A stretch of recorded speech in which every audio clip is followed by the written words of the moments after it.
Hello and welcome to my Isee Fabric Sling Pouch tutorial. Prepare your fabric and pattern pieces. The pattern only has a few pieces, but there are things you can do in preparation to make your sew much smoother. First, I cut out my interfacing. Interfacing is applied to the main body pieces and bottom. After your interfacing is cut out, apply to your main fabric. I like to apply my interfacing before cutting because it provides a much cleaner and precise cut. You can use fabric scissors or a rotary blade to cut out the fabric pieces. This is a good time to note the side notches on the main body piece. This is where the bottom of the belt transition tabs go. I like to quarter out the pieces. It makes lining up and easing the pattern together much easier. I hot dog and hamburger fold the main body pieces and mark it on the lining and main body piece. I mark the middle of the bottom and zipper pieces. When sewn together, you will be able to find your quarter mark much easier. Now cut out the rest of your pattern pieces and gather the rest of the supplies if you did not order a kit from iseefabric.com.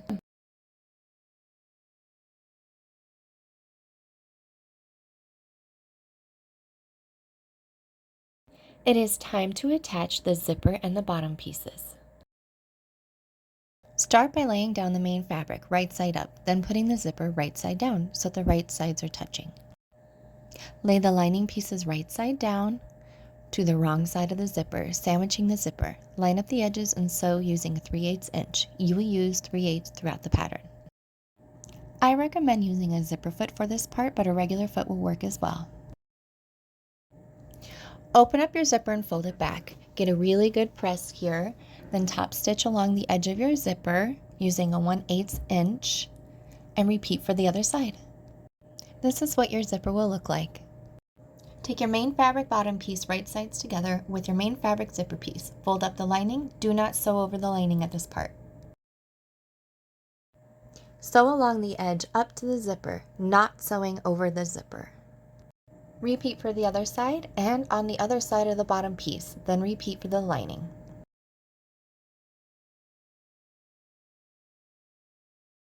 If you marked the middle points on your zipper and bottom piece, line them up and mark the quarter point. Attaching the side tabs and webbing. From here out, you'll see a corduroy fabric being used from time to time. It is another Isee sling pouch I made and will give another view of the process. The tabs are optional for the small size pouch. It is easier to complete the pouch if your webbing is in one piece, but if you want to cut it in half at this point, you may. Grab the tab pieces, lay one right side up. Lay the webbing 1/2 to 3/4 of an inch away from the straight edge.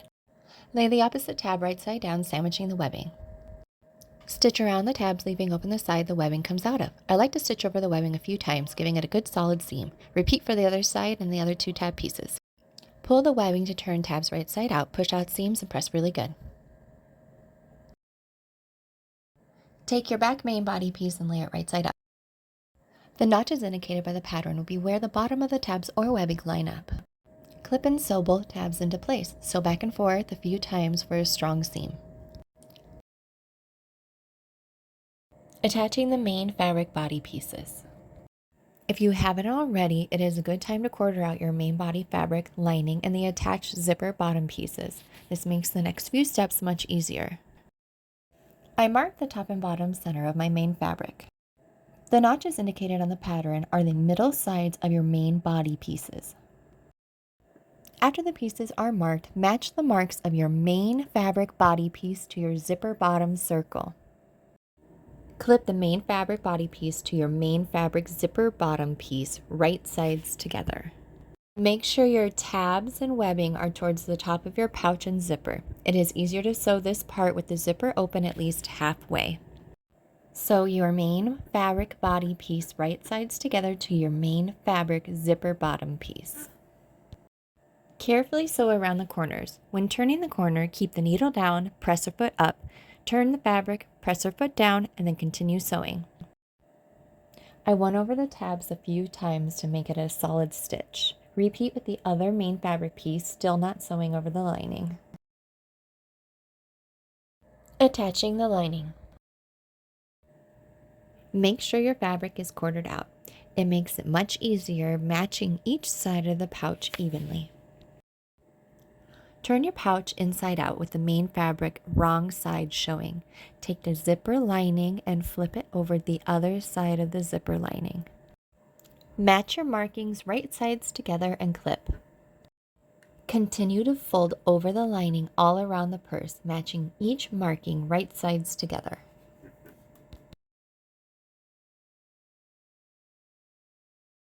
It is important to keep your lining untangled. Lay it flat how it would correctly lay, then fold over to clip.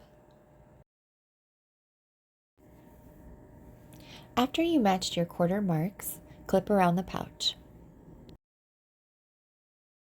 Sew the lining right sides together. Remember to be careful on the corners and lift your presser foot to turn.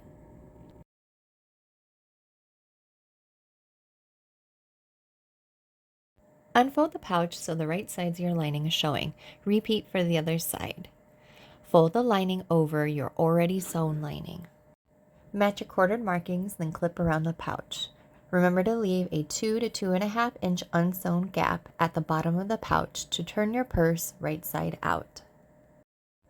And your lining is attached. Carefully turn your purse right side out and hand or machine stitch the gap you left open.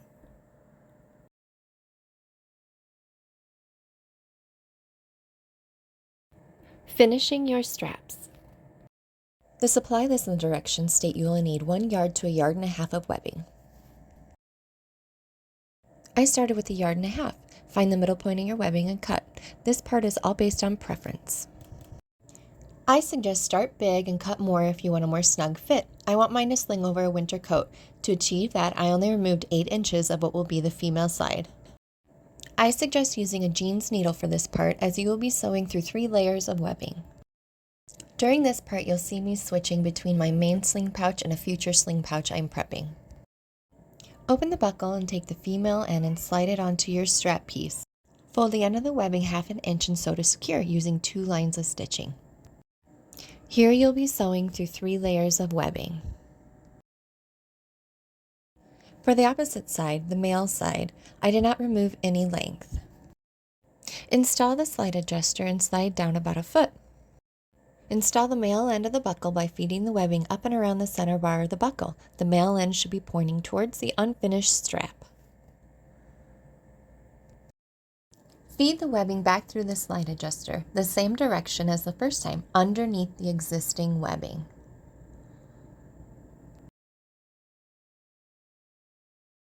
Fold the webbing 1/2 inch and sew the webbing to itself around the center bar of the slide adjuster. Before sewing, clip your webbing in place and buckle the sling pouch to make sure the straps are not wonky.